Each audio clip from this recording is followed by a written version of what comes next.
féidir anála thuirt. We can breathe a little and relax.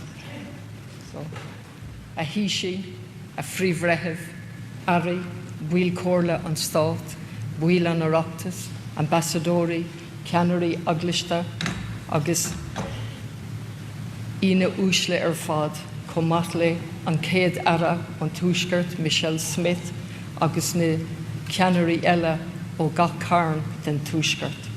Go bhhaitlim 100,000 fáilte a chur raibh mo chlann freisin atá anseo, má bhirtmhaach, má arcéile, má grifúracha, má greitháracha, hastal siad ó cean an domhan, ó Atlanta, Georgia, ó Canada, ó Toronto, agus míle buíochas go chuir sibh an dúis sin orthu féin chun a bheith liom inniu.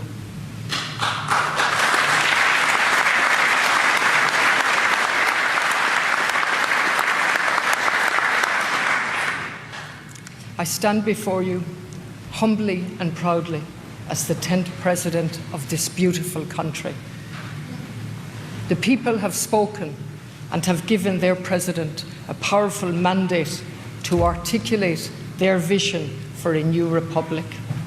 A republic worthy of its name, where everyone is valued and diversity is cherished, where sustainable solutions are urgently implemented, and where a home is a fundamental human right.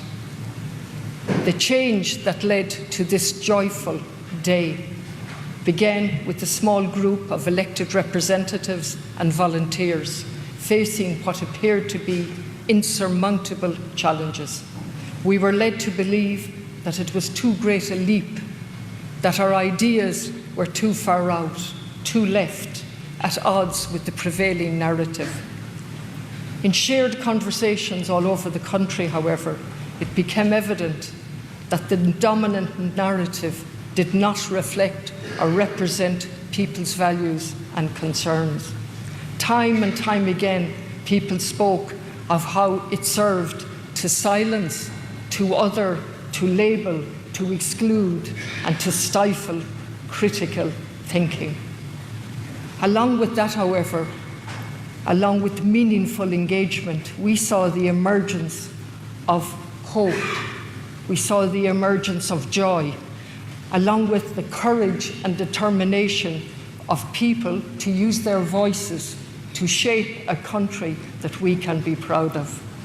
As President of Ireland, I will ensure that all voices are represented, heard and valued, and promote a public discourse that nourishes inclusivity, tolerance and active citizenship.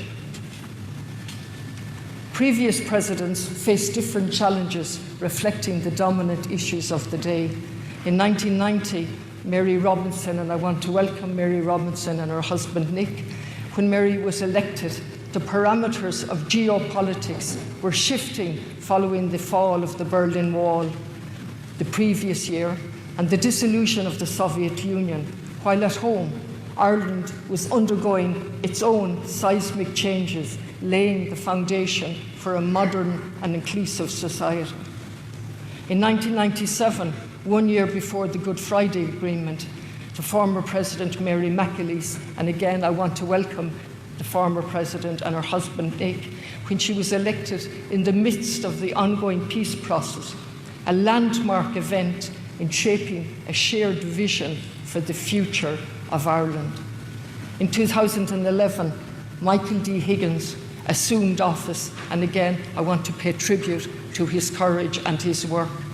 Michael D. assumed office as the global financial collapse shook Ireland and the world.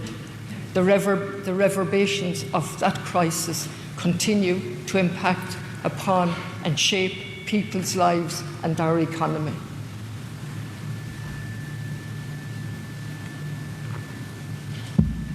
Now in 2025, as I assume the privilege of office, we face existential threat of climate change and the threat of ongoing wars. Both, of course, are inextricably linked.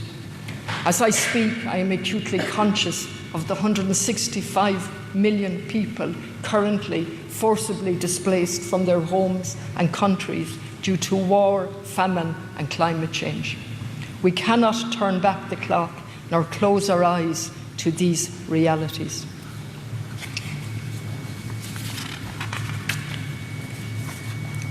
These are the challenges of our times, and our actions or inaction will determine the world our children and grandchildren will inherit. It is both an individual and a collective challenge, and one which obliges us to reflect on the way we live and interact with our world and with each other. It is also the responsibility of those entrusted with public office to come together, both nationally and internationally, to lead and to create the conditions for a sustainable existence on our planet.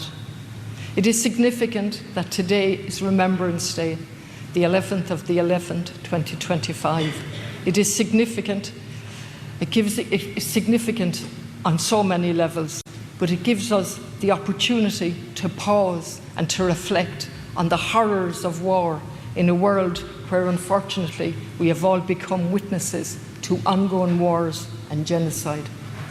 Given our history, the normalization of war and genocide has never been and will never be acceptable to us.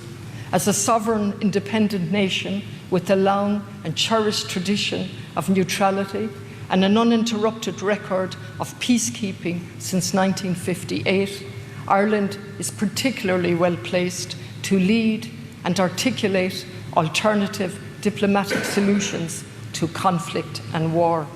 Indeed, our experience of colonization and resistance, of a catastrophic man-made famine and forced immigration, gives us a lived understanding of dispossession, hunger, and war, and a mandate for Ireland to lead. We can and should take real pride in the success of the Good Friday Agreement, knowing that this is recognised far and wide and is a model for the peaceful resolution of conflict.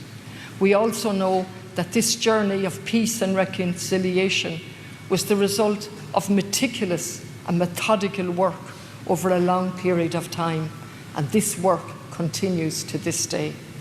I look forward to paying my first official visit to the North and meeting with people from all communities and celebrating the rich and heritage and traditions of all who live there.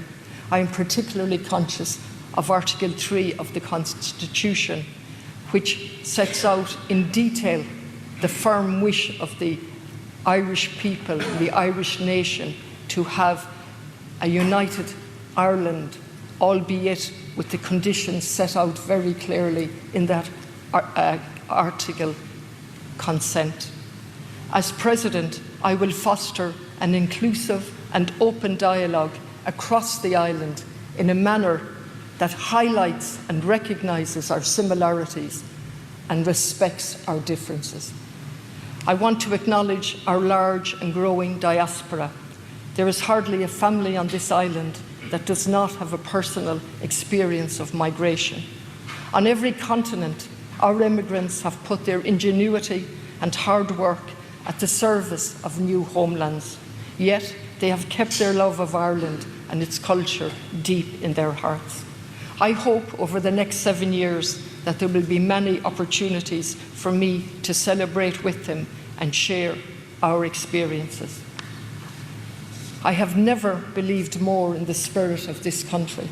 Having travelled the length and breadth of the island, I have witnessed it in every county, in every corner of Ireland. I've heard it in the music, the literature, and the dance of our people, in the deep tradition of solidarity and decency that continues to be the dominant force behind our people. I have felt it in the quiet dignity and stoicism of those who simply keep going despite the very real challenges that they face. I sifse muintir na tíre, cos muintir na tíre, a cosúorm, agus mé fud na tíre, a spraig mé agus a spraig mé iirden le linn an achtas.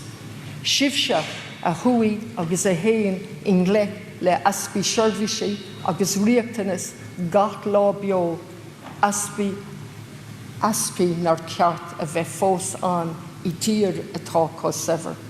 Spraig sibh mé le bhfuair nuachracht agus bhfuair flathúlacht, ag roinnt bhfuair scéalta agus taithí lom go fíl. I sibh se a thug agus a thugann misneach dom, misneach a bhainigh mé úsáid as inis, agus a thugaí mé agus mé ag gobar bhuair son mar uachtarán.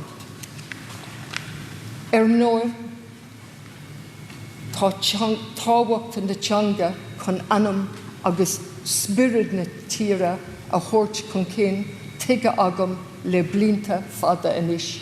Anam agus spirid a bhí cara fí cos le blianta. Bíag sin den gnó de bhar smach na díoránach nó de bhar neamhard, neamhcúram nó aspa tuiscinaí. Tír gan teanga, tír gan anam, agus is fíor sin mar nuair atá a teanga nuachta ní féidir leis an tír nó aon tír a míanta, a luachana nó a spirid a chur in nual. Cuireadh ar teanga orsa ar sinsear, teanga ina bhfuil spirid ar sinsear agus nádúr ar tíre le mothú I ghuiile focail sa dara áit, gan meas nó úmos tugad dí. Clucú crí an muinsear nuair a cuireadh stop lo úsáid a bhaint as a teanga féin. Teanga a chuireann mothúcáin agus crí in nual le cuiile ocail. Ach scuilemis le céile inis leis an bhatí sin, ligamis don ghaeilge bláthú. Éistemis lo siúd ar fad nach bhfuil wethe ach aitheantas a bheith tugadómh mar ghaeilgóirí ina tír féin agus in úmóstómh agus dúine. Ghaeilgóirí, ghaeil agus lucht fólamna na ghaeilge. Ní sa gúine a labhairt go híseal a bhés an ghaeilge san áras, ach sa céad áit mar theanga oibre agus baisí a labhairt ar fud na tíre go misnúil, go fillete, go ceolmhór, faoi mar atá cliste agam agus mé ar fud na tíre. Agus dar nóí déanfar í a labhairt go húdarásach agus gan éon drogal nuair is gá. Mar ocail scur, to conclude, I believe that the President should be a unifying President. A steady hand, yes, but also a catalyst for change, reflecting our desire for a republic that lives up to its name. I will embrace the role of the President with dignity, determination and courage. Gar an mhíle maith.